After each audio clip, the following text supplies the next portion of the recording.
Jenderal Ahmad Yani diperintahkan untuk bertanya kepada para kiai sesepuh yang ada di Buntet oleh Bung Karno. Apa yang ditanyakan? Beliau diperintahkan untuk bertanya, apakah para habaib itu keturunan Nabi, para kiai? Nah, ditanya kan begitu. Nah, ketika Jenderal Ahmad Yani menanyakan kepada para sesepuh, apakah para habaib ini keturunan Nabi? Maka dijawablah oleh para kiai, bukan. Nasab mereka bahkan tidak tersambung. Ya, ini sudah terjadi nih 1960. Lalu kemudian Jenderal Ahmad Yani mengutarakan tujuan Bung Karno.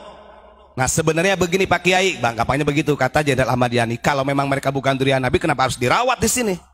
Bung Karno punya tujuan untuk memulangkan seluruh para habaib ke negara asalnya Yaman. Nah, ini tahun 1960. Apa kebijakan Rahman Rahimnya ulama kita? Akhirnya para sesepuh, para kiai sampaikan kepada Bung Karno, walaupun mereka bukan dzurriyyah Rasul, tapi kita punya kewajiban secara ukhuwah basyariah. Orang Habib juga kan manusia, katanya begitu. Walaupun mereka didatangkan Belanda pada tahun 1840 sampai 1880.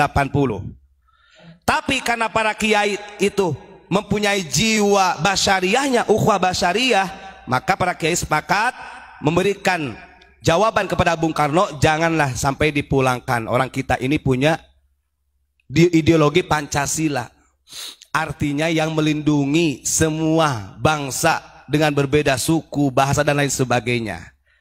Nah, kenapa saya ungkap sejarah ini 1960? Nah, ini jas merah kalau bahasa Abu Yamam Gufron, biar tahu, biar mereka itu nggak kepedean gitu loh. Hal ini pernah terjadi di tahun 1960. Untung saja para ulama kita, para kiai kita balager cek Sunda teh mah. Ya, ulama NU khususnya, karena di sini para mutasyar NU. Jadi balagerna kacida jasa balagerna orang-orang dieu mah. Ulama-ulama kita itu, oh janganlah Bung Karno, kasihan. Bagaimanapun juga mereka tetap khalaqnahum min turab.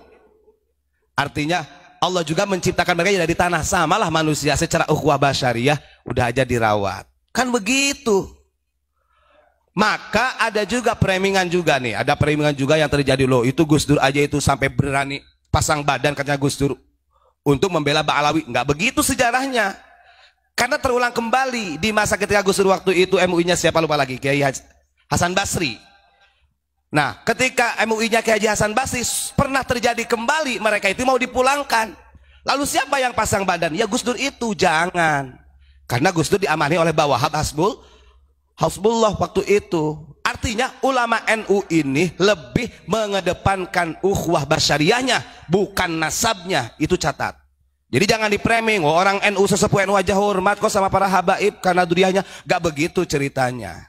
Makanya jas merah, jangan melupakan sejarah. Tetap dihargai secara ukhuwah basyariah. Kemudian kalau toh ada orang itu memang alim, itu bukan karena nasabnya, berarti karena memang punya ilmu, begitu saja. Gitu ya. Jadi kejadian ini di tahun 1960 di Buntet pesantren. Dan yang diutus oleh Bung Karno adalah Jenderal Ahmad Yani. Ini ada fotonya ini dalam buku sejarahnya. Tuh ada fotonya nih. Ya, monggo Pak Sakur di zoom Pak Sakur. Ini ketika Jenderal Ahmad Yani berkunjung ke pesantren Buntet ya, bertanya tentang para habaib ini dzurriyyah Rasul apa bukan? Dijawab dan tegas bukan. Tapi tetaplah manusia, jangan dipulangkan Bung Karno. Ya karena Bung Karno ini mengikuti fatwa ulama ya, walaupun bagaimana presiden ini, karena tetap kalau secara struktur di hadapan Allah ulama tertinggi lah. Nurut, alhamdulillah sampai dini hari masih dihargai wabil khusus oleh warga Nahdliyin. Harusnya berterima kasih dengan warga Nahdliyin. Begitu, bukan mengacak-acak Nahdliyin. Nah ini, jadi harus paham sejarah-sejarah ini. Kejadian ini di tahun 1960. Baik, itu saja. Terima kasih. Assalamualaikum warahmatullahi wabarakatuh.